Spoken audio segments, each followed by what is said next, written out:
क्या कर रहे थे हम लोगों ने पिछले क्लास में बताया था किरचॉफ्स लॉ। किरचॉफ्स लॉ बताया था कि कोई ब्लैक बॉडी होता है या कोई भी बॉडी हीट जितना उसका एमएससी पावर होता है, एब्जॉर्प्टिव पावर होता है, उसका रेशियो लेते हैं तो ब्लैक बॉडी के एमएससी पावर के बराबर होता है। बाकी हम लोगों ने कई सारे चीज़ें निकाले थे पिछले क्लास में। आज हम लोग उसके आगे चलेंगे और आज देखेंगे हम लोग आखिरी टॉपिक है थ्योरी का। दो टॉपिक बचा हुआ है, एक है स्टेफन बोल्ट्जमान लॉ और दूसरा है विंड डिस्प्लेसमेंट लॉ। तो ये दो लॉ बचे हुए हैं, आज कोशिश करेंगे कि इसे कंप्लीट कर दें। और छोटा टॉपिक है, इंपॉर्टेंट टॉपिक भी है, अच्छा टॉपिक भी है, क्योंकि देखा हम लोगों ने पूरे चैप्टर में थ्रोली जब हम लोग किया था थर्मल प्रॉपर्टीज ऑफ मैटर में, तो बहुत जगह थ्योरी थ्योरी थ्योरी थ्योरी ही आया है। थोड़ा डेफिनेशन है, थ्योरी है, डेफिनेशन है, लेकिन जो न्यूमेरिकल्स टाइप वहाँ होता है जहाँ पे लॉ होता है, फार्मूले होते हैं, रिलेशन होता है, तो वहीं न्यूमेरिकल ज़्यादा होते हैं। तो ये जो अभी हम लोगों ने किरचॉफ्स लॉ पिछले क्लास में किया गया था, या अब हम लोग बोल्ट्जमान स्टेफन बोल्ट्जमान कांस्टेंट करेंगे, या न्यूटन कूलिंग का कराया था हम लोगों ने, या अब विंस डिस्प्लेसमेंट लॉ कराएंगे। इन्हीं के बेस पे न्यूमेरिकल ज़्यादा आते हैं। और कंपटीशन में आप जानते हैं कि नीट हो या जेई हो, थ्योरी व्योरी का क्वेश्चन बहुत कम आता है, ज़्यादातर numerical based, formula based numerical question आते हैं। तो जितना न्यूमेरिकल्स आपके क्लियर होंगे, जितना न्यूमेरिकल बेस्ड क्वेश्चन प्रैक्टिस करेंगे, उतना आपके लिए वो सब्जेक्ट आसान हो जाएगा। जैसे कि ये फिज़िक्स है, फिज़िक्स आसान हो जाएगा। तो आज हम लोग इसको करने जा रहे हैं। ठीक है, क्या कर रहे थे, वही जो करते कहते और सुनते चले आ रहे हैं कि ध्यान में ही ज्ञान है। ठीक है, ध्यान में ही ज्ञान है, जो देगा ध्यान उसी को मिलेगा ज्ञान, और जितना देगा ध्यान उतना ही मिलेगा ज्ञान। मैं साबिर अली और आप देख रहे हैं ILCC अली क्लासेस, जो अलीगढ़ बेस्ड नीट जेई का रेजिडेंशियल कोचिंग क्लास है। साथ ही एमयू जामिया BHU और दूसरे यूनिवर्सिटी के दूसरे एंट्रेंस की भी तैयारी कराते हैं, जैसे 9th है, 11 diploma engineering, BSc nursing, CET CUET paramedical, NDA CDS वगैरह वगैरह तैयारियाँ होती हैं। तो वो लोग जो लोग तैयारी करना चाहते हैं कॉन्टेक्ट कर सकते हैं। ऑनलाइन ऑफलाइन दोनों ही मोड अवेलेबल है। ये हमारा स्टेफन बोल्ट्जमान लॉ क्या बताए। ये स्टेफन बोल्ट्जमान लॉ क्या कि जो ब्लैक बॉडी होता है, जो परफेक्टली ब्लैक बॉडी होता है, उससे हम लोगों ने बताया ब्लैक बॉडी के बारे में कि ब्लैक बॉडी जो ना गुड एब्जॉर्बर होता है, गुड एमीटर भी होता है, हीट का एब्जॉर्बर भी होता है और हीट का गुड एमीटर भी होता है। ठीक है, ये हर तरह के रेस को एब्जॉर्ब कर लेता है, हर तरह के रेस को एमिट भी करता है। तो ब्लैक बॉडी से इन्होंने स्टेफन बोल्ट्जमान ने एक लॉ दिया है। क्या बताया कि अगर कोई परफेक्टली ब्लैक बॉडी होता है तो उसके सरफेस से जो हीट एमिट होता है per unit time, per unit area is directly proportional to T raised to the power fourth। यानी the amount of heat emitted, radiated from a perfectly black body per unit time, per unit area is directly proportional to T raised to the power 4 power. यानी कि temperature जो होगा body का, perfectly black body का जो temperature होगा, उसके 4th power के डायरेक्टली प्रोपोर्शनल होगा। मैं एक यहाँ पे लिखता हूँ, जैसे जो हीट एमिट होगा वो डायरेक्टली प्रोपोर्शनल होगा T raise to the power 4, ये 4th पावर पे होगा। ठीक है ना, आमतौर पे हम लोग बोलते हैं ना डायरेक्टली प्रोपोर्शनल टू टेम्परेचर होता है। जैसे अभी हम लोगों ने वहाँ न्यूटन कूलिंग में किया था कि डायरेक्टली डिफरेंस ऑफ टेम्परेचर पे डायरेक्टली डिपेंड करता है। ठीक है, ऐसा किया था। यहाँ पे इन्होंने बताया है, स्टेफन बोल्ट्जमान ने बताया कि ये टेम्परेचर के जो भी टेम्परेचर है बॉडी का, परफेक्टली ब्लैक बॉडी का जो भी टेम्परेचर है, उसका जो हीट का एमिट होगा per unit time, per unit area, वो टेम्परेचर के 4th पावर पे से डायरेक्टली प्रोपोर्शनल होगा। E is directly proportional to T raise to the power 4। ये हमारा स्टेफन बोल्ट्जमान लॉ के अकॉर्डिंग दे रखा है। और इस प्रोपोर्शनलिटी को हटाने के लिए एक हम लोग कांस्टेंट यूज करते हैं। तो क्या होता है ये E is equal to sigma T raise to the power 4। ठीक है, सिग्मा को बोलते हैं स्टेफन बोल्ट्जमान कांस्टेंट बोलते हैं।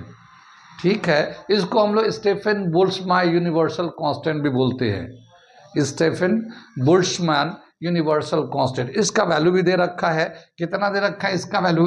सिग्मा का वैल्यू SI यूनिट में in SI unit, in SI system, 5.67 10 to the power -8 joule पर सेकेंड पर metre square kelvin raise to the power 4। ठीक, ये जूल पर सेकेंड को हम लोग वाट भी बोलते हैं, तो इसको हम लोग क्या लिख सकते हैं, 5.67 10 to the power -8 watt per metre square kelvin raise to the power 4, ऐसे भी लिख सकते हैं। ये तो एसआई सिस्टम में है। अगर हम लोग इन सीजीएस सिस्टम में लेंगे, सीजीएस सिस्टम में, तो क्या लिखेंगे, 5.67 10 टू द पावर -5 अर्ग per second per centimetre square kelvin raise to the power 4। ये हमारा सीजीएस सिस्टम में सिग्मा का यूनिट होता है, जिसको हम लोग बोलते हैं, सिग्मा को क्या बोलते हैं हम लोग, सिग्मा को हम लोग बोलते हैं, सिग्मा को बोलते हैं स्टेफन बोल्ट्जमैन्स कांस्टेंट, इसको हम लोग ये बोलते हैं। कितनी बात सुनी। तो ये लॉ इन्होंने दिया है और ये इसका ये रिलेशन है। मैं इसका एक डेफिनेशन लिख देता हूँ, मैंने तो डायरेक्ट रिलेशन लिख दिया, मैं इसका इस डेफिनेशन भी लिख देता हूँ यहाँ पे, लिटरल डेफिनेशन। ये इसका हम लोगों ने डेफिनेशन लिख दिया, क्या है, this law state that the total heat energy emitted by perfectly black body per second per unit area is directly proportional to the fourth power of the absolute temperature of its surface। ठीक है, ये इसका literal definition बताया। क्या बताया कि एक perfectly black body है, उसके सरफेस से 1 सेकेंड में पर यूनिट एरिया से कितना हीट प्रोड्यूस होता है, वो directly proportional to fourth power of the absolute temperature है। यानी उस बॉडी का कितना टेम्परेचर है उसके फोर्थ पावर का है। ये हम लोगों ने पहले ही लिखा था, ये e raise to the power और टी रेज टू 4 है। फिर ये प्रोपोर्शनल कांस्टेंट सिग्मा, इसको स्टेफन बोल्ट्जमैन यूनिवर्सल कांस्टेंट भी बोलते हैं। इसका ये वैल्यू दे रखा सीजीएस सिस्टम में, एसआई सिस्टम में। ये तो था पर unit time, per unit area. लेकिन मान लो कोई हॉट बॉडी है, वो बड़ा साइज का है, तो उसका टोटल सरफेस एरिया बड़ा हो, तो 1 सेकंड में पूरे बॉडी से कितना रिलीज होगा, पूरे बॉडी से, 1 यूनिट एरिया से नहीं, पूरे बॉडी से कितना अमाउंट ऑफ हीट रिलीज होगा, वो कितना होगा, तो उसका क्या फॉर्मूला होगा वो लिखने चाह रहे हैं। Total amount of heat emitted पर second by a perfectly black body, ठीक है, इज इक्वल टू, ये मैं यहाँ पे लिखता हूँ, total amount heat radiated by perfectly black body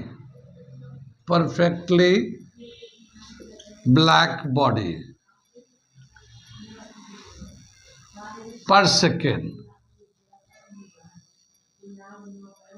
ठीक है ना, पर सेकेंड। यानी पूरे बॉडी से, परफेक्टली ब्लैक बॉडी से, पूरे बॉडी से 1 सेकेंड में कितना हीट रेडिएट होगा, वो हम लोग लिखने जा रहे हैं। ठीक है, ये क्या दे रखा है, H is equal to E into A. ठीक है, H is equal to E into A. E जो है ना, ये एनर्जी है, एनर्जी यानी कि हीट कितना एमिट होता है, ये ई है, और ये total area of the body हो गया। अब ई का वैल्यू कितना है, ये है sigma T raise to the power into A. तो ये आ जाएगा total amount of heat emitted by perfectly black body पर सेकेंड। ठीक है, पूरे बॉडी से 1 सेकेंड में कितना हीट एमिट होगा, उसका रिलेशन ये हो जाएगा sigma T raise to the power 4 into A. ठीक है, ये हमारा होता टोटल हीट एमिटेड। कहाँ तक समझ में आया है, नोट कर लें। इसके बाद मैं थोड़ा सा मिटाता हूँ, इसके आगे बताता हूँ। आगे चले हम लोग, अब हम इसको आगे चलते हैं। क्या होता है कि ये तो एक परफेक्टली ब्लैक बॉडी है, जो पूरे बॉडी से 1 सेकेंड में कितना हीट इमिट होगा, ये sigma T raise to the power 4 into A हो गया। अब यहाँ पे क्या बताया कि मान लो ये एक परफेक्टली ब्लैक बॉडी है, हम लोगों ने ये ले लिया कि ये परफेक्टली ब्लैक बॉडी है और इस बॉडी का जो टेम्परेचर है इसका टेम्परेचर T है, ठीक है, हीट करके रखा हम लोगों ने और इसका टेम्परेचर T है, और ये जो सराउंडिंग है, ये जो बाहर है, इसका टेम्परेचर T0 है, ठीक है। तो फिर E कितना होगा? E इज इक्वल टू क्या होगा? अमाउंट ऑफ हीट एमिटेड पर सेकेंड पर यूनिट एरिया। ये जो है ना E, एनर्जी एमिटेड पर सेकेंड पर यूनिट एरिया, क्या होगा अगर हम लोग बाहर के कंपेयर में दे? तो यहाँ पे तो हम लोगों ने सिर्फ ये कहा है कि भाई जो हीट हॉट बॉडी होता है, परफेक्टली हॉट बॉडी होगा, परफेक्टली ब्लैक बॉडी होगा, और जितना उसका टेम्परेचर होगा उसका जो रेट ऑफ हीट एमिटिंग पर सेकंड पर इंटू एरिया जो होगा T⁴ होगा। ये तो हम लोग बताया था। लेकिन मान लो सराउंडिंग का टेम्परेचर भी हम लोग ले इंक्लूड करें, या सराउंडिंग में क्या टेम्परेचर उसका कंपेयर करके बताए, तो कैसे लिखेंगे? ये E is equal to sigma T⁴ minus T0 raise to the power 4। ऐसे हम लोग लिखेंगे amount of energy radiated per second per unit area. ये यहाँ पे T⁴ बॉडी का टेम्परेचर हो गया परफेक्टली ब्लैक बॉडी का, और T⁴ ये सराउंडिंग का टेम्परेचर लेंगे, या किसी में अगर किसी चीज से इसको कवर करके रखा है उसका टेम्परेचर लेंगे। जैसे यहाँ पे इंक्लोजर ले रखा है, बुक में के हिसाब से इंक्लोजर लिखा, लेकिन यहाँ पे क्या होता है, कोई भी परफेक्टली ब्लैक बॉडी होता है वो कहीं पे भी हो सकता है, तो उसके सराउंडिंग का टेम्परेचर कितना है वो T0 ले लिया हम लोगों ने। क्लियर हो गया यहाँ पे? ये तो हो गया पर सेकेंड पर यूनिट एरिया से। लेकिन अगर पूरे बॉडी से अगर हीट निकालना चाहेंगे तो फिर हम लोग इस वाले रिलेशन को यूज करेंगे, ठीक है। इसको हम लोग क्या लिखते हैं? यहाँ पे लिखे it is the amount of energy, it is the amount of energy radiated per second per unit area, ठीक है, per unit area for whole body. पूरे बॉडी से कितना ही टोटल एनर्जी रेडिएट करेगा for heat radiated per second from whole surface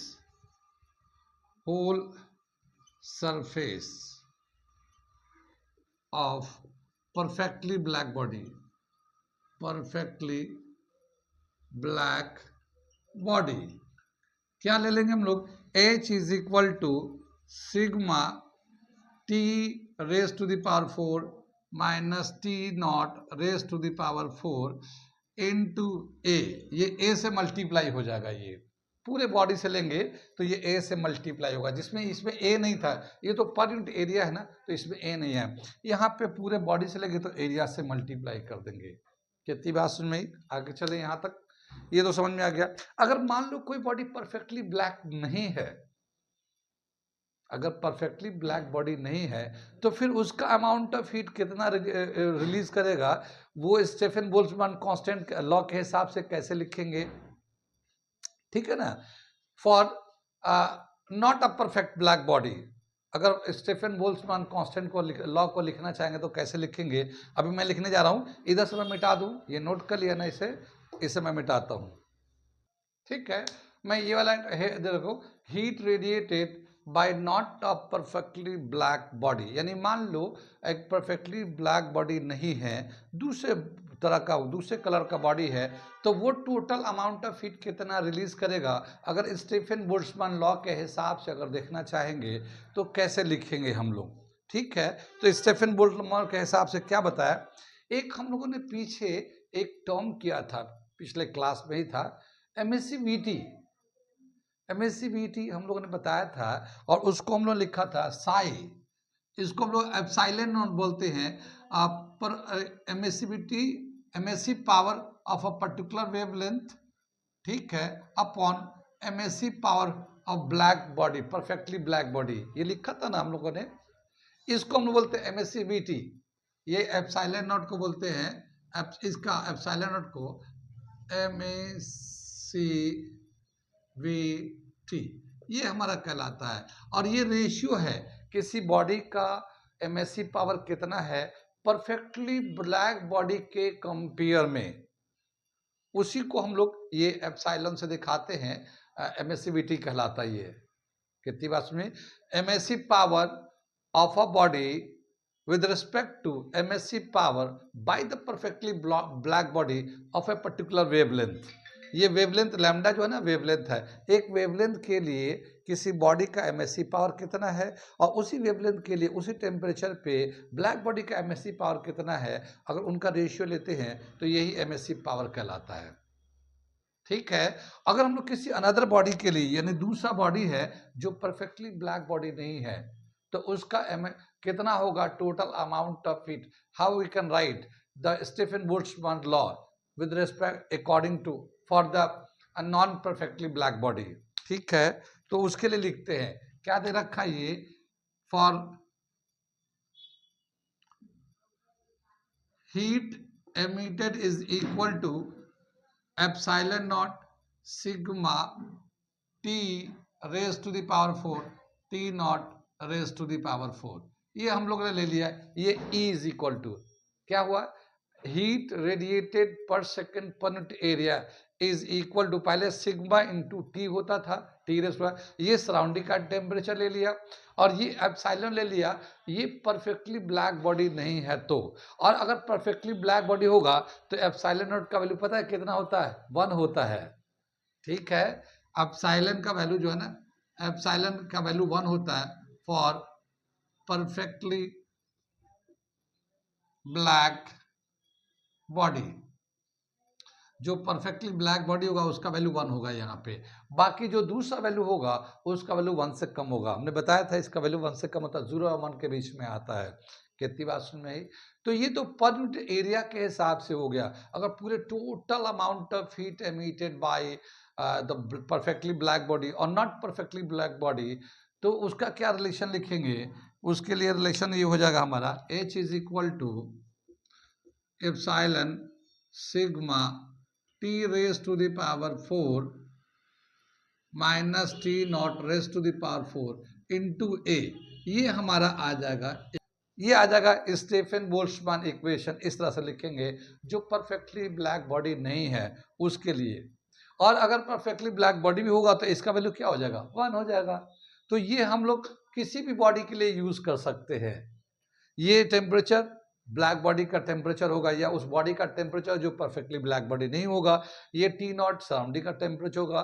ये हम लोग जानते हैं सिग्मा स्टीफन बोल्ट्जमैन कांस्टेंट कहलाता है। Area of the whole body हो गया और ये MaCVT हो गया, कितना वैल्यू हो गया। तो ये हमारा इन जनरल होता है स्टीफन बोल्ट्जमैन रिलेशन, चाहे वो ब्लैक बॉडी को हो या ब्लैक बॉडी नहीं है। पूरे एक बॉडी कितना हीट एमिट करता पर सेकेंड में, वो ये रिलेशन होता है। ठीक है, 1 सेकेंड में पूरे बॉडी से, चाहे वो ब्लैक है ब्लैक नहीं है और सराउंडिंग का टेम्परेचर कितना, उसको मिला के ये एक जनरल फॉर्मूला होता है। तो ये फॉर्मूला आपको याद करके रखना है, इसी पे न्यूमेरिकल आते हैं। कितनी बात सुन रहे हैं, यहाँ तक समझ में आ गया। तो ये तो हमारा हो गया स्टीफन बोल्ट्जमैन लॉ के हिसाब से रिलेशन। क्या बताया कि स्टीफन बोल्ट्जमैन लॉ के फॉर्मूले से हम लोग न्यूटन्स कूलिंग लॉ भी निकाल सकते हैं, हम लोग डराइव कर सकते हैं। Newton's cooling, rate of cooling जो न्यूटन्स का बताया था ना हम लोगों ने, उसको भी हम लोग डराइव कर सकते हैं। तो मैं उसको डराइव करके दिखाता हूँ, derivation of Newton's law of cooling from Stephen Boltzmann law. ये हम करने जा रहे हैं। इसमें कुछ पूछना तो नहीं, नोट कर लीजिए इसे। मैं पूरे बोर्ड को मिटा के उसको शुरू करता हूँ। ये हेडिंग डाल दिया, derivation of Newton's law of cooling from Stefan's law. ठीक, जो टोटल हीट का हम लोगों ने फॉर्मूला लिखा था, ये क्या लिखा था, H total amount of heat emitted by any body according to Stefan's law, क्या हो जाएगा, ये MaCVT होगा, ये सिग्मा होगा, ये A है, T raise to the power 4 minus T naught raise to the power 4। ये हमारा फॉर्मूला हो जाता है। ये कितनी बात सुन में। आगे अगर हम लोग इसको लेते हैं तो हम लोग अलजेब्रा में जानते हैं, अगर a raise to the power 4 minus B raise to 4 होगा तो हम लोग इसको a स्क्वायर का होल स्क्वायर कर लेंगे माइनस बी स्क्वायर का होल स्क्वायर कर लेंगे।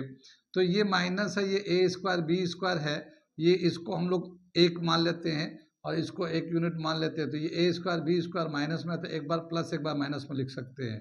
तो ये a square plus B square minus B square ले लेते हैं पहले, और A square plus B square ऐसे लिख लेते हैं। ये इसको ये A square minus B square एक बार लिख दिया, ठीक है। ये नीचे अंदर में स्क्वायर है ना, वो उसको लिख दिया, एक बार प्लस माइनस में एक बार प्लस में लिख दिया। अब इसको क्या लिखेंगे हम लोग, एक बार फिर माइनस में लिख लेते हैं, माइनस में लिख लेते हैं ऐसे, एक बार प्लस में इसको लिखा, और फिर ये A square plus B square ऐसे लिख सकते हैं। यानी इस वाले पावर को हम लोग ऐसा लिख सकते हैं। ठीक इसी तरह से यहाँ पे T raise to the power 4 है, T naught raise to the power 4 है, तो हम लोग ऐसे एक्सपेंड करके लिख देते हैं। तो इसको लिखेंगे तो क्या होगा, epsilon sigma A T minus T naught T plus T naught and T square plus T two square T naught square. कितनी बात सुन रहे हैं, ये यहाँ तक समझ में आ गया। ये इन दोनों को मल्टीप्लाई कर देते हैं हम लोग, ठीक है। तब इसको मल्टीप्लाई करेंगे तो ये एप्सिलॉन नॉट एप्सिलॉन सिग्मा ए, और ये जो वैल्यू है टी माइनस टी नॉट, ये ऐसे ही रखते हैं। और इसको जब मल्टीप्लाई करेंगे तो क्या वैल्यू आता है वो मैं लिख देता हूँ, T raise to the power 3 plus T square T naught plus T naught square plus T naught raise to the power 3, ठीक है। अब क्या बताया कि अगर मान लेते हैं if T minus T not is very small, क्या मतलब हुआ, यानी कि जो ब्लैक बॉडी का या किसी भी बॉडी का जो टेम्परेचर है, जो हीट किया गया है, जो उसका टेम्परेचर है और जो सराउंडिंग का टेम्परेचर है, उनमें बहुत ज़्यादा डिफरेंस नहीं है, स्मॉल डिफरेंस है, थोड़ा सा डिफरेंस है। तो ऐसे कंडीशन में then T can be replaced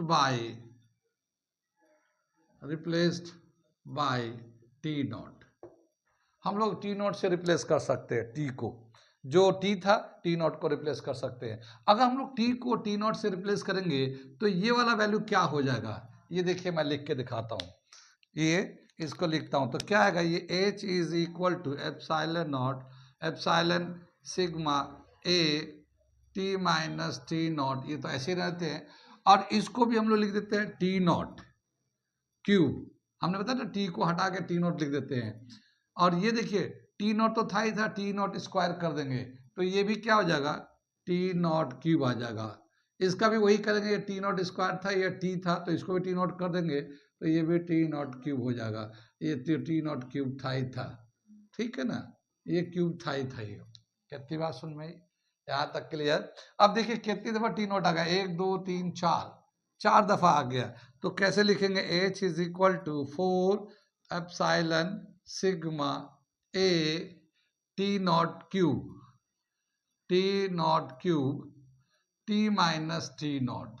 ये हमारा एक इक्वेशन ले लेते हैं। यहाँ तक कहाँ कहाँ समझ में आया, कहाँ कहाँ नहीं आया, ये हम लोगों ने इसका एक इक्वेशन बना लिया, ठीक। ये हम लोगों ने एक स्टेप यहाँ तक नोट कर लिए, थोड़ा सा मैं आगे लिखूंगा इसको, यहाँ तक ये नोट कर लिए। यहाँ तक कुछ पूछना तो नहीं ना, ठीक है। ये H याद है, हम लोग पीछे भी H यूज कर रहे थे, और वहां पे हम लोग एच को क्या बताता है, हीट करंट। हीट करंट का क्या बताता है, amount of heat emitted conducted पर यूनिट टाइम, एक यूनिट टाइम में कितना हीट कंडक्ट होके चला जाता है, उसको हम बोलते थे हीट करंट। यहाँ पे भी वही चीज है, लेकिन यहाँ पे थोड़ा समझने का है कि amount of heat radiated from the hot body पर यूनिट टाइम, एक यूनिट टाइम में कोई गर्म बॉडी है उससे कितना अमाउंट ऑफ हीट रेडिएट हो जाता है, ये भी एच वही है, खाली समझने का फिर है। वहां कंडक्ट कर रहा था हीट करंट में, यहाँ पे रेडिएट करेगा, ठीक है। कितनी बात समझ में आई।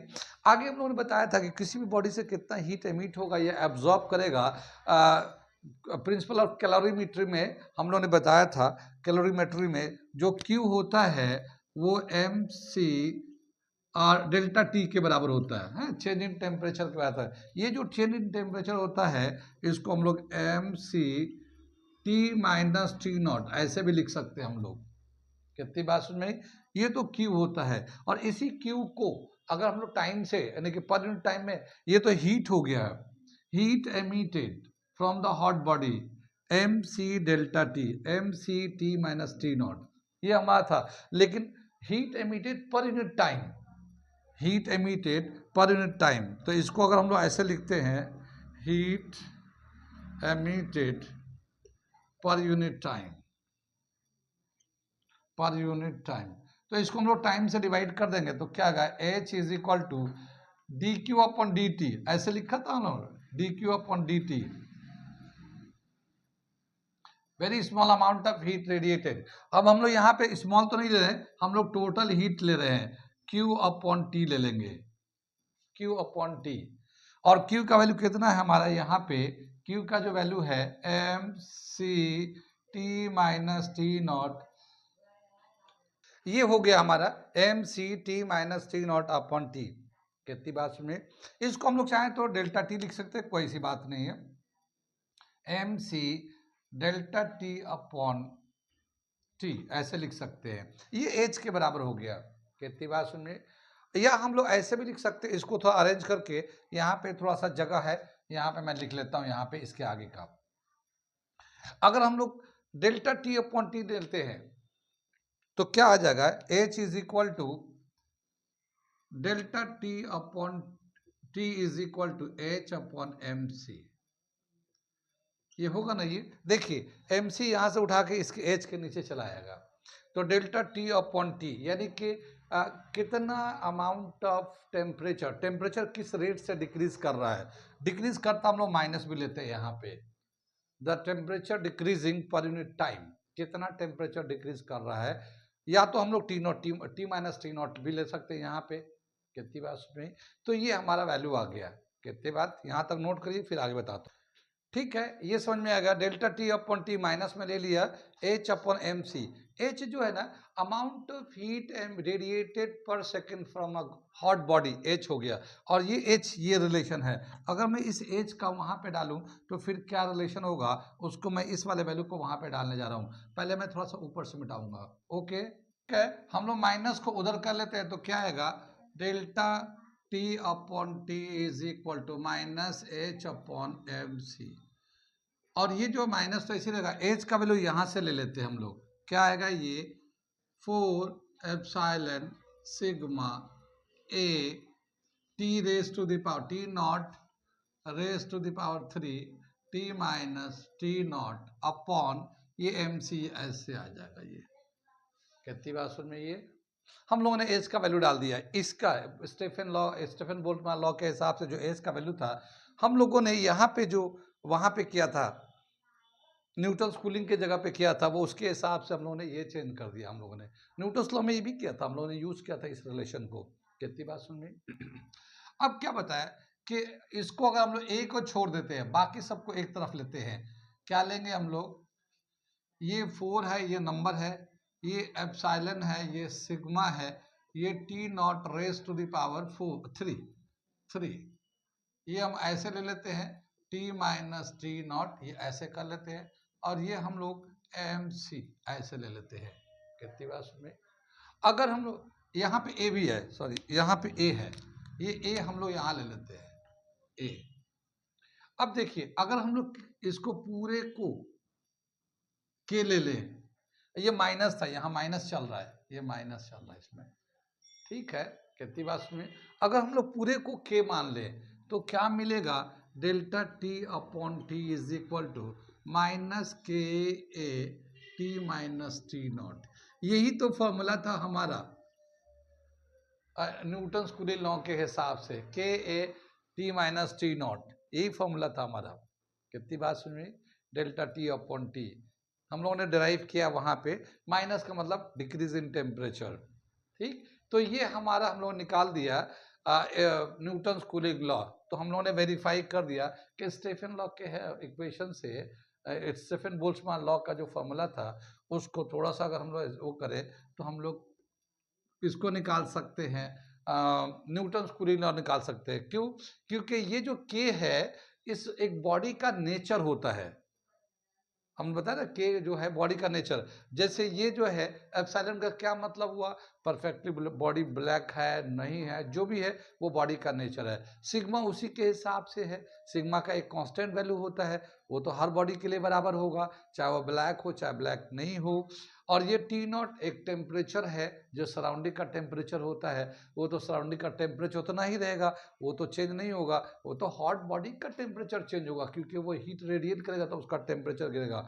सराउंडिंग तो सराउंडिंग ही होता है, उसका टेम्परेचर कांस्टेंट ही रहता है, थोड़ा फिर फ्लैक्चुएट होता है मगर वो तो एक्सप्रेड कर जाता है। और ये मास ऑफ द बॉडी, जितना हमारा कोई बॉडी लिया जिसका हम लोग टेम्परेचर ले रहे हैं तो उसका मास भी चेंज हो सकता है, उसका स्पेसिफिक हीट भी उतना ही रहता है। जैसे मान लो कोई हमने आयरन ले रखा है, आयरन को हमने गर्म किया है तो उसका मास थोड़ी कम ज़्यादा हो जाएगा, हाँ टेम्परेचर कम ज़्यादा होगा, आयरन का स्पेसिफिक हीट उतना ही रहेगा। ये जो सिग्मा है इसका कांस्टेंट स्टीफन कांस्टेंट जो 5.67 10 टू द पावर -8 है वो उतना ही रहेगा। और ये सराउंडिंग का टेम्परेचर, ये एप्सिलॉन और एमिसिविटी जो है, एप्सिलॉन से देखा था एमिसिविटी, ये भी कांस्टेंट रहेगा। और ये 4, तो ये पूरा एक कांस्टेंट टर्म है, ये के से हम लोग दिखा रहे हैं हम लोग। बाकी एरिया छोटा बड़ा होगा, temperature of the body, temperature of the surrounding. Newton's cooling law भी स्मॉल डिफरेंस ऑफ टेम्परेचर पे काम करता है। बहुत ज़्यादा टेम्परेचर का डिफरेंस अगर होगा, यानी हॉट बॉडी एंड सराउंडिंग का टेम्परेचर में बहुत डिफरेंस होगा, तो वहाँ पे Newton's law of cooling applicable नहीं है, सिर्फ स्मॉल डिफरेंस पे है। ये भी हम लोग स्मॉल डिफरेंस पे लेके चले हैं। तो ये दे रखा हमारा, it is proved of Newton's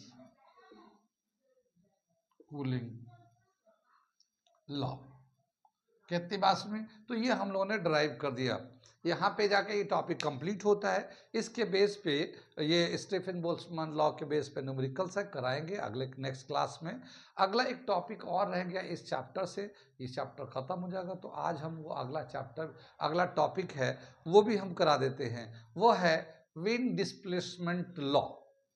तो इसे नोट कर लिए, मिटाऊंगा मैं, इसके बाद विंड डिस्प्लेसमेंट लॉ बताने जा रहा हूँ।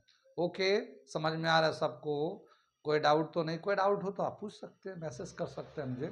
ठीक है, हम लोग विंड डिस्प्लेसमेंट लॉ करने जा रहे हैं हम लोग।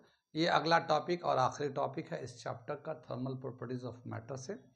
इस टॉपिक को हम लोग कर रहे हैं। क्या बताया कि जब भी कभी किसी बॉडी को हम लोग गर्म करते हैं, कितना भी टेम्परेचर पे गर्म कर दें, जब उसको हम लोग कूल करते हैं तो उससे हीट एमिट होता है, हीट रेडिएट करता है। और ये जो हीट रेडिएट होता है ये एक आखिरी थर्ड टाइप के mode of transmission of heat होता है। कितनी बात में क्या देखा गया है कि जब किसी बॉडी को हम लोग गर्म करते जाते हैं तो उसका टेम्परेचर बढ़ता जाता है, लेकिन जैसे जैसे टेम्परेचर बढ़ता जाएगा उस बॉडी से एमिट होने वाला जो हीट है उसका वेवलेंथ घटता जाएगा। क्या मतलब हुआ? जैसे यहाँ पे एक एग्जांपल समझते हैं, जैसे एक आयरन पीस है, आयरन पीस को हम लोग हीट करते हैं तो वैसे तो आयरन ब्लैकिश टाइप का एक डल टाइप का कलर होता है। मान लो उसका आयरन का पीस का टेम्परेचर 50 डिग्री हो गया, तो 50 डिग्री पे वैसा नहीं कि वो लाल हो जाता है, हाँ, लेकिन गर्म बहुत हो जाता है। अब जब गर्म हो गया तो उससे हीट रेडिएट हो रहा होगा, तो 50 डिग्री टेम्परेचर पे जो हीट रेडिएट हो रहा है उस हीट का, उस रेडिएशन का अपना एक वेवलेंथ होगा, अपना एक वेवलेंथ होगा। अब थोड़ी देर के बाद हम और गर्म करते जाएंगे, मत पता चला कि वो 100 से ज़्यादा हो गया, अब वो रेडिश होने लगा, हल्के हल्के रेड होने लगा। आयरन गर्म होकर लाल तो हो ही जाता, देखा तो होगा आयरन को गर्म करके। तो जब लाल होने लगा तो उस वक्त उसका टेम्परेचर पहले से ज़्यादा था। अब जो हीट रेडिएट होगा उस वक्त जो वेवलेंथ होगा वो छोटा हो जाएगा, वेवलेंथ अब छोटा हो गया। टेम्परेचर जब बढ़ा तो वेवलेंथ छोटा हो गया, हीट रेडिएट करने की कैपेसिटी बढ़ गई। तो जैसे जैसे हीट रेडिएट का कैपेसिटी, टेम्परेचर बढ़ता जाएगा वेवलेंथ घटता जाएगा। कितनी बात सुन में आई? अगर बताया कि बिल्कुल ही मान लो येलोइश कलर का हो गया, लोहा जो गर्म हो गया बिल्कुल, बिल्कुल रेड कलर का बिल्कुल सुर्ख हो गया, तो उस वक्त जो वेवलेंथ होगा और कम हो जाएगा। जो हीट एमिट हो रहा होगा उस हीट का जो वेवलेंथ होगा वो और कम हो जाएगा। तो क्या देखा गया है कि जब भी कभी किसी बॉडी का टेम्परेचर हम बढ़ाते जाते हैं उसका वेवलेंथ घटता जाता है। दोनों एक दूसरे के इन्वर्सली रिलेट करता है। ठीक है, इसी को विंस डिस्प्लेसमेंट लॉ कहा जाता है। डिस्प्लेसमेंट का मतलब क्या हुआ कि एक तरफ टेम्परेचर बढ़ते जाता है, वेवलेंथ पहले जितना था अब उसे घट जाएगा, अब उसे घट जाएगा। तो पहले जहां वेवलेंथ जिसको दिखाते थे रीजन, वेवलेंथ का रीजन होता है ना, जैसे विजिबल लाइट का जो कलर होते हैं, विजिबल लाइट होता है उसका वेवलेंथ होते हैं, फ्रीक्वेंसी होता है, उसका रेंज होता है। फिर इंफ्रारेड में जाएंगे तो इंफ्रारेड में जो एनर्जी होता है उसका वेवलेंथ होता है, उसकी फ्रीक्वेंसी, उसका एक रेंज होता है। ठीक है, अल्ट्रावायलेट का। तो क्या इस तरह से जैसे जैसे हीट जो रिलीज करने की जो कैपेसिटी है टेम्परेचर की वजह से है, जब कोई बॉडी को गर्म करेंगे तो जितना ज़्यादा गर्म होगा उतना ज़्यादा एनर्जी या हीट रेडिएट करेगा। तो जितना टेम्परेचर बढ़ेगा उतना ही कम जो हीट रेडिएट हो रहा होगा उसका वेवलेंथ घटता जाता है, वेवलेंथ घटता जाता है। दोनों एक दूसरे के इन्वर्सली प्रोपोर्शनल होते हैं। यहाँ तक बात समझ में आई? इसी को हम लोग विंड डिस्प्लेसमेंट लॉ कहते हैं। एक बढ़ेगा तो दूसरा घटेगा। अब वेवलेंथ घटेगा तो पहले मान लो वो इंफ्रारेड में था, अब बहुत ज़्यादा गर्म करेंगे तो पता चला विजिबल रेंज में आ गया। ठीक है ना, यहाँ से हम लोग बोलते हैं ना कि ये एक्सरे है, गामा रे है, ठीक है, फिर ये अल्ट्रा वायलेट रेज है, ये विजिबल लाइट है, ये इंफ्रारेड है, ये फार इंफ्रारेड है, ये वेवलेंथ बढ़ता जाता है, लैम्डा बढ़ता जाता है। ऐसा है वेवलेंथ के हिसाब से। जैसे हम इधर बढ़ेंगे वेवलेंथ बढ़ता जाता है। जैसे एक्सरे का छोटा है, गामा का उससे बड़ा, अल्ट्रावायलेट का उससे बड़ा होगा, विजिबल लाइट में वेवलेंथ और भी बड़ा होगा, इंफ्रारेड में उससे भी बड़ा वेवलेंथ होगा, फार इंफ्रारेड में उससे भी बड़ा वेवलेंथ होगा। अब क्या बताया कि जैसे हीट करेंगे तो टेम्परेचर बढ़ेगा, टेम्परेचर बढ़ेगा तो उसका वेवलेंथ घटेगा। तो पता चला मान लो कि पहले हम लोग इंफ्रारेड में थे, एक जो हीट रेडिएट हो रहा था वह इंफ्रारेड में था। अब अगर मैं हीट करते गया कि तो टेम्परेचर बढ़ाते गए तो पता लगा वेवलेंथ घटते घटते घटते वो विजिबल लाइट के रेंज में आ गया।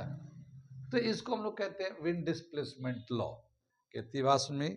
एक चीज और बताया है कि जब भी कभी कोई बॉडी को जब टेम्परेचर करते हीट करते हैं हम लोग, तो जाहिर है वो जब कूल करेंगे तो उससे हीट एमिट होता है, रेडिएट होता है। लेकिन जब हीट रेडिएट होता है तो ऐसा नहीं कि सारा हीट एक बार में रेडिएट हो जाता है, एक टाइम लगता है, एक टाइम लगता है। थोड़ा टाइम के बाद हीट कम, मतलब हीट रेडिएट हो रहा है, हो रहा है, हो रहा है, हो रहा है, हो रहा है, फिर वेवलेंथ चेंज हो रहा है, चेंज हो रहा है, वेवलेंथ बढ़ता जाएगा। जैसे जैसे टेम्परेचर कम होगा वेवलेंथ बढ़ेगा।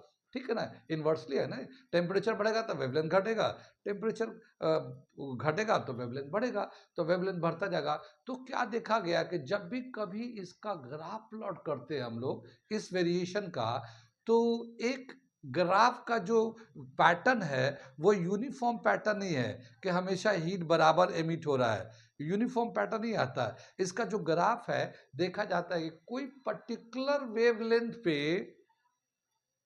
बहुत ही ज्यादा हीट एमिट हो रहा है। यानी जब हम मान लो टेम्परेचर पे हीट कर दिया, मान लो टी टेम्परेचर पे हीट कर दिया, अब उसको कूल कर रहे हैं, तो जब हीट एमिट हो रहा होगा तो जब ग्राफ प्लॉट करेंगे तो वो ग्राफ जो है ना कुछ इस तरह से बनता है कि एक पर्टिकुलर वेवलेंथ पे उसका मैक्सिमम हीट एमिट होता है, मैक्सिमम हीट, उसके पहले और उसके बाद में उतना हीट एमिट नहीं होता। तो मैं पहले तो लिटरेचर में इसका डेफिनेशन लिखता हूँ, कुछ बताता हूँ, उसके बाद मैं ग्राफ बनाऊंगा तब वो बात समझ में आएगी। तो पहले मैं विंड डिस्प्लेसमेंट लॉ का डेफिनेशन लिख देता हूँ, रिलेशन लिखता हूँ। कितनी बात सुन में आई? यानी जैसे टेम्परेचर बढ़ेगा वेवलेंथ घटेगा, दोनों एक दूसरे के इन्वर्सली रिलेट करते हैं, लेकिन एक पर्टिकुलर वेवलेंथ पे मैक्सिमम हीट एमिट करता वो भी एक चीज है। तो मैं डेफिनेशन लिखता हूँ आई विंड डिस्प्लेसमेंट, ये इसका डेफिनेशन हमने लिख दिया विंड डिस्प्लेसमेंट लॉ का। Wien displacement law state that, मैं पढ़ता हूँ, Wien displacement law state that the wavelength lambda M, lambda M maximum heat emitted, at this particular wavelength is at this particular, एक particular wavelength पे जब maximum heat emit होता है तो उसी को लैम्डा एम से दिखाते हैं। ये लैम्डा एम है ये, ठीक है। That the wavelength lambda M corresponding to which the energy emitted by black body is maximum is inversely proportional to its absolute temperature। यानी एक ब्लैक बॉडी है, जब उसको हीट करते हैं उसका टेम्परेचर जो भी हो, अगर उससे हीट एमिट हो रहा है तो जिस वेवलेंथ पे मैक्सिमम हीट एमिट होगा उस वक्त वो टेम्परेचर का इन्वर्सली प्रोपोर्शनल होगा। ये ऐसा नहीं है कि कोई मैक्सिमम, इन्वर्सली प्रोपोर्शनल तो होता ही है कि जब टेम्परेचर बढ़ेगा तो वेवलेंथ घटता ही घटता है, ऐसा कुछ नहीं, हमेशा ही होता है। लेकिन एक पर्टिकुलर टेम्परेचर जहाँ पे मैक्सिमम हीट एमिट होता है वो तो इन्वर्सली तो है ही है वहाँ पे।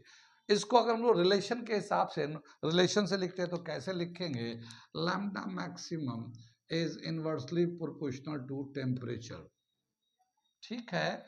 अगर हम लोग इसको प्रोपोर्शनल को हटाएंगे तो एक कांस्टेंट लगा देते हैं, lambda maximum is equal to B 1/t, ऐसे लगा दिया, ये प्रोपोर्शनल कांस्टेंट लगा दिया बी, ठीक है। टी को इधर क्रॉस कर लेंगे तो lambda maximum into T is equal to B, ठीक है। ये बी को कहते हैं wind displacement constant.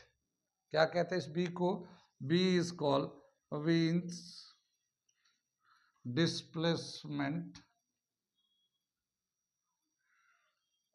Displacement constant, ठीक है ना। और इसका वैल्यू दे रखा है, b का जो वैल्यू है वो 2.9 10⁻³ मीटर केल्विन, 2.9 लगभग 3 है, 2.9 लगभग 3 है, 10⁻³ m मीटर। ये जैसे लैम्डा जो ना वेवलेंथ मीटर में ले लेते हैं, टेम्परेचर को केल्विन में ले लेते हैं, तो मीटर केल्विन इसका यूनिट हो जाता है।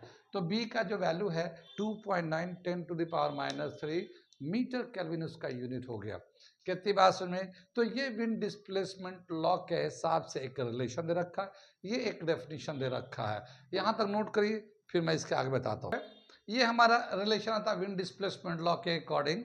अब क्या बताया कि इस फॉर्मूले के हेल्प से हम किसी भी हेवनली बॉडी का टेम्परेचर कैलकुलेट कर सकते हैं। जैसे मान लो मून है, मून का हम लोग टेम्परेचर कैलकुलेट कर सकते हैं, सन का टेम्परेचर कैलकुलेट कर सकते हैं, या फिर और किसी दूसरे हेवनली स्टार्स वगैरह का टेम्परेचर कैलकुलेट कर सकते हैं। अगर हम उसका वेवलेंथ कैलकुलेट करेंगे, जो एमएससी पावर होता है, तो मैक्सिमम जो वेवलेंथ, मैक्सिमम जो ब्राइटनेस होता है उस वक्त कितना वेवलेंथ होता है, तो उसका हम लोग मैक्सिमम टेम्परेचर हम लोग कैलकुलेट कर सकते हैं। जैसे क्या बताया कि मून के बारे में बताते हैं कि जो मून जो है ना बहुत ही ब्राइट होता है, उसका जो उस वक्त जो ब्राइटनेस रात को, जैसे चांदी रात होती है तो जब बहुत ही ब्राइट होता है तो उस वक्त उसका जो वेवलेंथ आता है वो 14 माइक्रोमीटर का आता है। कितना, 14 माइक्रोमीटर। मैं इसको मिटाऊं थोड़ा। Wind displacement law can be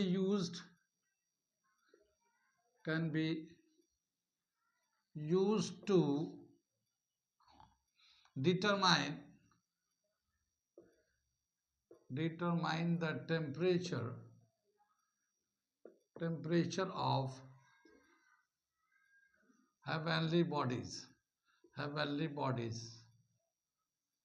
like moon, sun, stars, etc। कोई और हेवनली बॉडी का भी कर सकते हैं। जैसे क्या बताया कि मून जो the wavelength of bright moon, the wavelength of bright moon is at 14 micrometre.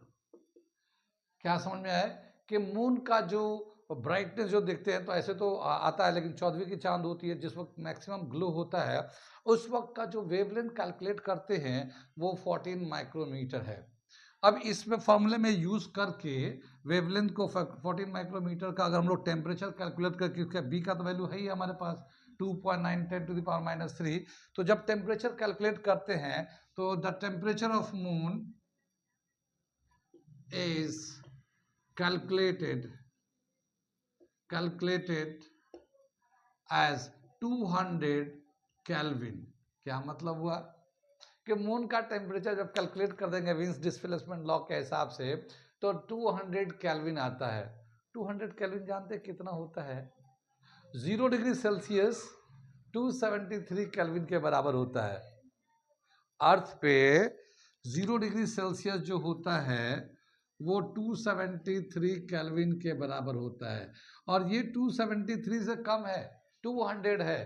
क्या मतलब हुआ? ये माइनस में टेम्परेचर होगा मून का अपना टेम्परेचर माइनस में होगा। वैसे ग्लो करता है, वो सन से लाइट आता है उसकी वजह से वो ग्लो करता है, लेकिन उसका अपना टेम्परेचर जो है ना माइनस में है। कोई भी अगर टेम्परेचर सेल्सियस में होता है केल्विन में कन्वर्ट करता है तो क्या रिलेशन होता है? Temperature in Celsius plus 273 is equal to kelvin में चला जाता है। ये हमारा रिलेशन होता है। हम लोगों ने किया था स्केल को कन्वर्ट करने के लिए। अगर मान लो मून का टेम्परेचर जो है 200 केल्विन है तो हम लोग 200 यहाँ पे डाल देंगे तो C plus 273 is equal to 200 इसमें डाल देंगे तो इधर जाएगा 200 माइनस 273 और C का वैल्यू -73 डिग्री सेल्सियस। तो मून का टेम्परेचर कितना है सेल्सियस में? -73 डिग्री सेल्सियस में, और केल्विन में कितना है? 200 केल्विन। आमतौर पे अभी जो ये स्केल यूज करते हैं हम लोग यहाँ केल्विन एब्सोल्यूट स्केल यूज करते हैं तो हम लोग केल्विन में ही बताएंगे, मगर याद रखने के लिए हम लोग ऐसे सेल्सियस में भी रख सकते हैं कि मून का टेम्परेचर माइनस में है, माइनस में। तो मून पे माइनस में टेम्परेचर तो पानी भी नहीं होगा, बर्फ जम गया होगा, वो तो पानी भी होगा तो बर्फ जम गया होगा। कितनी बात में ऐसे ही बताया कि अगर सन का निकालना चाहे, सन का टेम्परेचर निकालना चाहे तो जो मैक्सिमम ग्लो होता है सन का, जैसे डे टाइम में होता है तो उसका जो वेवलेंथ होता है वो दे रखा 4753, ठीक है ना, एंगस्ट्रॉन। ये सब मैं मिटा के बताऊं, यहां तक नोट कर लिए, फिर मैं इसके आगे बताता हूं सन से रिलेटेड। अब सन के बारे में अगर देखते हैं कि जो सन का जो मीन टेम्परेचर विजिबल लाइट का जो टेम्परेचर आता है, जो वेवलेंथ आता है लैम्डा 4753 एंगस्ट्रॉन आता है। अगर हम इसको एंगस्ट्रॉन को मीटर में चेंज करके और यहाँ पे यूज करें तो जो टेम्परेचर ऑफ द सन आएगा वो देखो कितना आता है। टेम्परेचर ऑफ द सन वो आता है 6060 केल्विन, ठीक है ना, 6060 केल्विन टेम्परेचर है। अगर हम लोग केल्विन को सेल्सियस में करेंगे तो 273 इसमें से माइनस कर दिए तब भी बहुत टेम्परेचर है सन का, 5000 लगभग 6000 सेल्सियस केल्विन का टेम्परेचर। आप समझ रहे कहाँ तक है? तो सन का इतना टेम्परेचर कैलकुलेट करके बताते हैं किसके लॉ से? विंड डिस्प्लेसमेंट लॉ के हेल्प से। यहाँ तक समझ में आ गया। अब क्या बताया कि जब भी कभी हम लोग विंड डिस्प्लेसमेंट लॉ के अकॉर्डिंग बताया कि जब भी कभी कोई बॉडी हॉट होता है, टेम्परेचर बढ़ जाता है, टेम्परेचर बढ़ाते हैं और फिर उसको कूल करते हैं तो जो एनर्जी एमिट होता है, रेडिएट होता है परफेक्टली ब्लैक बॉडी का, उसका अगर एनर्जी का डिस्ट्रीब्यूशन का अगर हम लोग ग्राफ बनाते हैं तो कैसा ग्राफ बनता है? तो मैं ये एक ग्राफ बनाता हूँ इस टॉपिक का और उस ग्राफ से कुछ बातें वो मैं बताता हूँ। ओके, मैं मिटा दूँ इसे। ये देखिए एक हम लोग इसका ग्राफ बना रहे हैं। जब परफेक्टली ब्लैक बॉडी को हीट करते हैं, टेम्परेचर देते हैं और फिर वो जब हम कूल करते हैं तो हीट रिलीज होता है, तो विंड डिस्प्लेसमेंट लॉ के हिसाब से जो टोटल एनर्जी एमिट होता है उसका एक हम लोग जब ग्राफ से प्लॉट करते हैं तो कुछ इस तरह से आता है। ये हेडिंग दे रखा है distribution of energy in the perfectly black body spectrum, यानी ये एक स्पेक्ट्रम बनाया है। अब मैं समझाता हूँ क्या है ये एनर्जी एमिटेड पर second per unit area, E हम लोगों ने पहले दिखाया था ना, एनर्जी एमिटेड पर second per unit area in a particular wavelength when we are using a particular wavelength. अब क्या बताया कि ये देखिए ये विजिबल लाइट है यहाँ से यहाँ तक, इसका अपना एक वेवलेंथ होगा। विजिबल लाइट से जब राइट में चलते हैं तो इंफ्रारेड शुरू हो जाता है। इंफ्रारेड का क्या होता है? हीटिंग इफेक्ट होता है। हमने पहले भी कहा था कि जो इंफ्रारेड होता है वो हीटिंग करता है। जैसे हम लोग लकड़ी जलाते हैं या जो किचन में जाते हैं तो हीट निकलता है, वो इंफ्रारेड होता है, उससे हीटिंग होता है। उसका वेवलेंथ विजिबल लाइट से ज़्यादा होता है। इंफ्रारेड का वेवलेंथ विजिबल लाइट से ज़्यादा, रेड से भी ज़्यादा होता है, तो उसके आगे का स्केल लगाया गया, विजिबल लाइट से आगे का स्केल लगाया गया है। ये 1 2 3 4 5 6 ऐसे स्केल लगाया गया विजिबल लाइट के बाद। और ये जो वेवलेंथ है वो माइक्रोन में लिया गया, माइक्रोन्स। ये हम लोग दिखाते हैं 10⁻⁻⁴ सेंटीमीटर के बराबर होता है। 1 माइक्रोन जो है, माइक्रोन 10⁻⁻⁴ सेंटीमीटर के बराबर में दे रखा है, या मीटर में करें तो 10⁻⁻6 मीटर। मीटर में अगर लिखेंगे इसको तो 10⁻⁻6 मीटर के टर्म में। तो ये जो वेवलेंथ है माइक्रोन में लिया गया। यहाँ तक समझ बात आ गई। अब क्या बताया कि जैसे मान लो कि एक बॉडी को हम लोगों ने, परफेक्टली ब्लैक बॉडी था, उसको हम लोगों ने हीट किया और उसका टेम्परेचर कर दिया 998 केल्विन। कितना टेम्परेचर कर दिया? 998 केल्विन। इसको सेल्सियस में भी आप कन्वर्ट कर सकते हैं 273 माइनस करके। जब हम लोग इतना टेम्परेचर करके उसको कूल करते हैं तो उसका जो ग्राफ प्लॉट होता है, देखिए कैसा ये ग्राफ है, ऐसे लाइन जा रहा है, यानी हीट का जो एमिशन हो रहा है वो स्ट्रेट लाइन में नहीं आ रहा है। पहले वो एनर्जी इमिट करते बढ़ता जा रहा, बढ़ता जा रहा, बढ़ता जा रहा, और यहाँ पे जाने के बाद फिर ये घटने लगा, घटने लगा, घटने लगा। कितनी बात सुन में? तो यहाँ पे सबसे ज्यादा हीट एमिट हो रहा है और इसके रिस्पेक्ट में एक करस्पॉन्डिंग वेवलेंथ यहाँ पे आ जाएगा, यहाँ पे सबसे ज्यादा हो रहा है।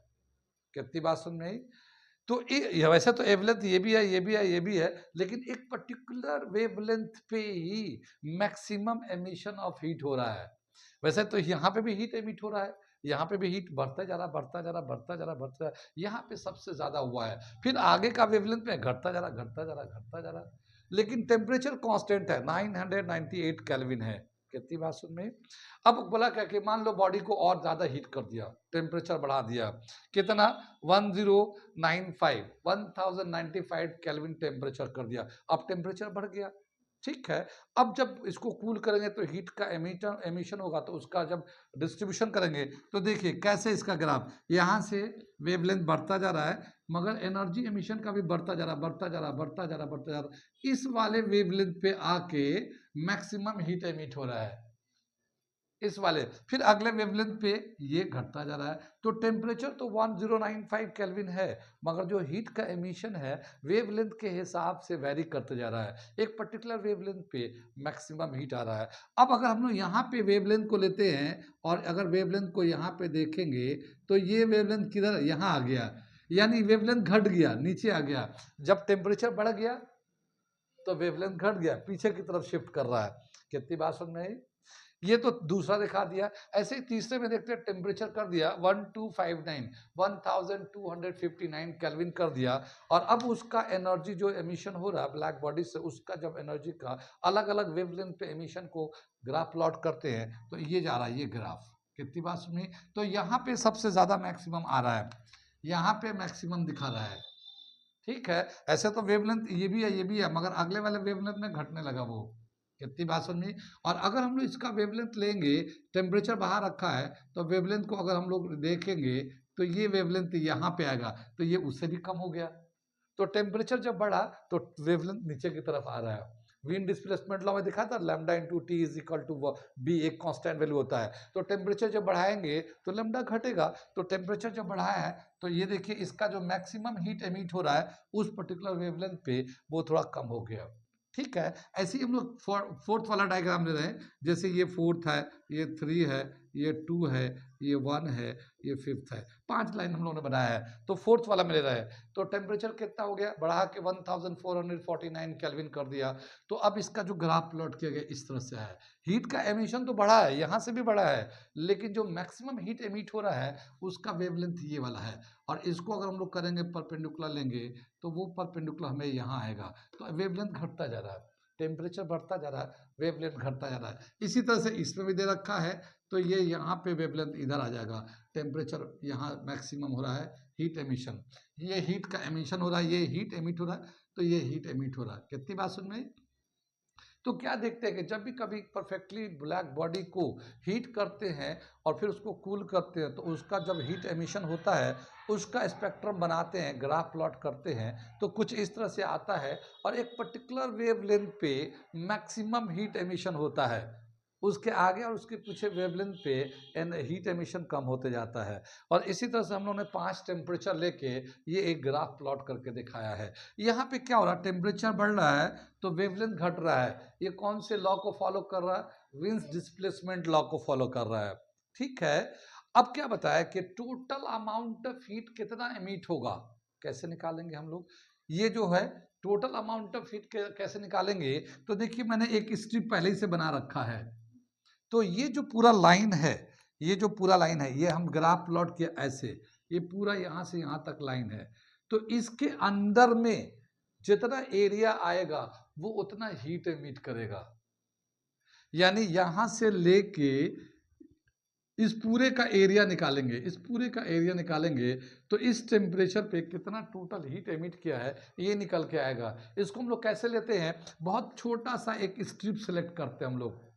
ठीक है, इसका एरिया ले लेते हैं, ठीक है, dx इंटू डी टी कर लेते हैं या डी लैम्डा ले लेंगे और फिर इसको यहाँ लैम्डा से और यहाँ लैम्डा से इसको इंटीग्रेट कर देंगे तो टोटल हमारा हीट निकल के आएगा। इंटीग्रेट करके निकालते हैं, इंटीग्रेशन तो जानते हैं, छोटे छोटे स्ट्रिप को प्लस करके हम बड़ा करते हैं तो वो इंटीग्रेट कर देते हैं। तो इस पूरे एरिया यानी इस लाइन के अंडर में जितना एरिया आएगा वो पूरा हमारा हीट एमिशन होगा। और जो ये हीट एमिशन होगा तो क्या देखा गया, heat emission is directly proportional to T raise to the power 4, यानी ये स्टीफन बोल्ट्जमान लॉ को फॉलो करेगा। ठीक है, अब अगर मान लो इस दूसरे वाला में देखें तो ये दूसरे में ये वाला लाइन है तो इस पूरे का एरिया निकालेंगे, दूसरे वाले का पूरा जितना इसके अंडर में एरिया आएगा वो एरिया कैलकुलेट करेंगे और उस वक्त जो हीट आएगा वो भी टी रेज टू 4 के बराबर होगा। उस टेम्परेचर पे अलग अलग टेम्परेचर पे आएगा। ठीक है, तो ये ग्राफ में दोनों लॉ वैलिड कर रहा है, स्टीफन लॉ भी वैलिड करता है। इसका एरिया निकालते हैं तो जितना हीट आता है वो टेम्परेचर के रेस्पेक्ट में देखा जाता है, टेम्परेचर के 4 पावर के रेस्पेक्ट प्रोपोर्शनल होता है। और दूसरा जो है विंड डिस्प्लेसमेंट लॉ भी होता है कि जैसे जैसे टेम्परेचर बढ़ाते हैं जो मैक्सिमम एनर्जी इमिट होता है उसका जो वेवलेंथ है वो घटता जाता है, घटता जाता है, घटता जाता है। ऐसे ही हम लोगों ने स्टेटमेंट भी लिखा था, विंड डिस्प्लेसमेंट लॉ का स्टेटमेंट में भी लिखा है कि एक पर्टिकुलर वेवलेंथ पे जो मैक्सिमम एनर्जी इमिट होता है वो उस वक्त के टेम्परेचर से इन्वर्सली प्रोपोर्शनल होता है। हम लोगों ने डेफिनेशन भी लिखा है, आप जाकर डेफिनेशन फिर से पढ़ेंगे तो समझ में आएगा। कितनी बात समझ में आई है। तो ये था आज हमारा, अगर कोई बात समझ में ना हो तो आप पूछ सकते हैं। ये था आज हमारा 2 टॉपिक, एक किया हम लोग स्टीफन बोल्ट्जमान रिलेशन, उसका डराइव, और न्यूटन कूलिंग लॉ को भी उसी से डराइव किया था, फिर विंड डिस्प्लेसमेंट लॉ और ये एक ग्राफ। और आज यहाँ पे ये चैप्टर थ्योरी के हिसाब से खत्म हो गया। ये इसका न्यूमेरिकल भी 1-2 क्लास कराएंगे और इसका न्यूमेरिकल जो दोनों पे है, स्टीफन लॉ पे और हमारा विंस डिस्प्लेसमेंट लॉ पे न्यूमेरिकल कराएंगे आगे। आज हम लोग यहीं पे रहने देते हैं। कितनी बात सुनाई। वो बच्चे जो पहली दफ़ा मेरा वीडियो देख रहे हैं और उनको ज़रूरत है तो आप हमारे चैनल को सब्सक्राइब कर लिए, आपको फ़ायदा करेगा। वो बच्चे जो नीट जेईई की तैयारी कर रहे हैं, 11th-12th में है, ड्रॉपर हैं, वो भी कर ले, उनको भी बहुत फ़ायदा करेगा, खासकर जो 11th में अभी आए हैं बच्चे। ठीक, और वो बच्चे जो 8, 9, 10 में आने वाला दिनों में नीट जेईई की तैयारी करेंगे और फ्यूचर में उनको नीट जेईई करेक्ट करना है, फर्स्ट अटेम्प्ट में गवर्नमेंट कॉलेज में जाना है, तो आप हमारे चैनल को ज़रूर सब्सक्राइब कर लो, क्योंकि हम कंटेंट के साथ साथ प्रोग्राम भी देते हैं, प्लानिंग भी देते हैं, एग्जीक्यूशन भी कराते हैं, बहुत सारी चीज़ें हैं। तो अगर अभी आप सब्सक्राइब कर लेंगे तो आपको बहुत फ़ायदा होगा। Okay, thank you.